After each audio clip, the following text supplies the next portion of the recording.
ठीक है ठीक है ठीक है चलो भाई चलो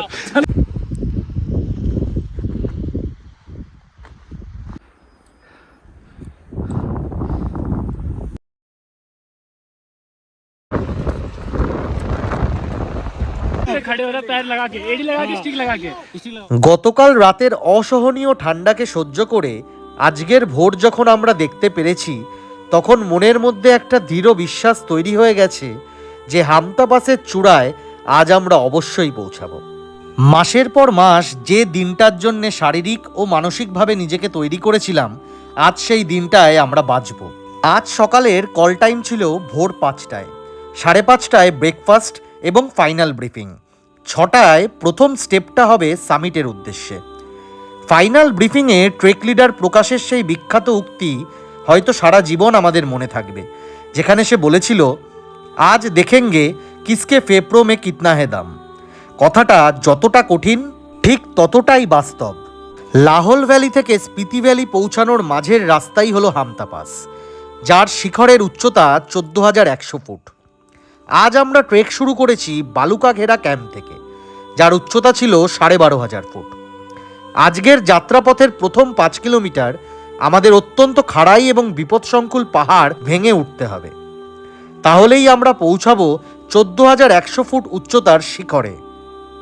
সামিটে ওঠার পর পরবর্তী 3 কিলোমিটার রয়েছে স্টিপ ডিসেন্ট, যেটার প্রতিকূলতা ধারণারই বাইরে।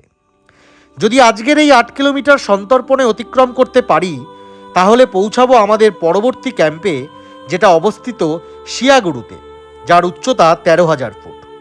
বলে রাখা ভালো, আজকের বেশিরভাগ ট্রেকটাই হবে বরফের উপর দিয়ে, আর পায়ে থাকবে স্নো স্পাইকস।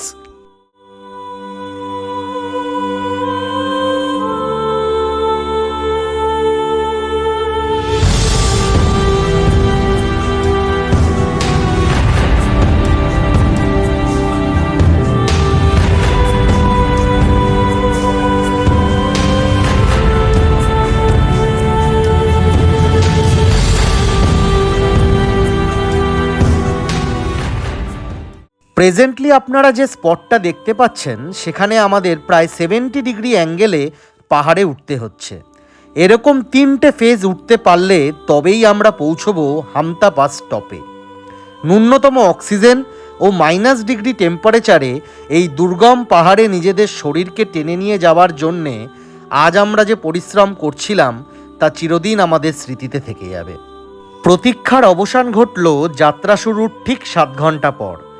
অবশেষে এসে পৌঁছালাম সেই ম্যাজিক্যাল পয়েন্টে, যেখান থেকে স্পষ্ট দেখা যাচ্ছে ইন্দ্রাসান, দেওটিব্বা এবং পাপসুরা পিককে।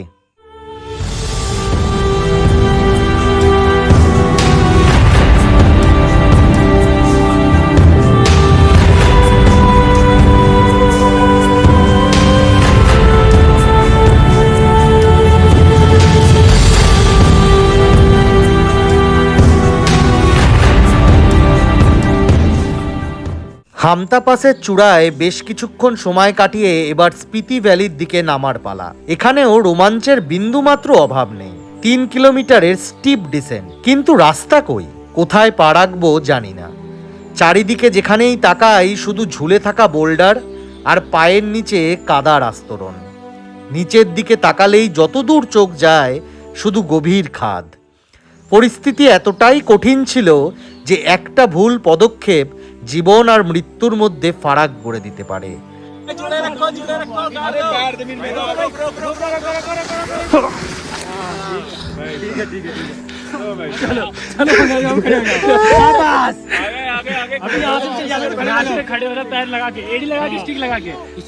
তবু দাঁড়িয়ে ভাবার সময় নেই, পুরো টিম তখন পিছনে।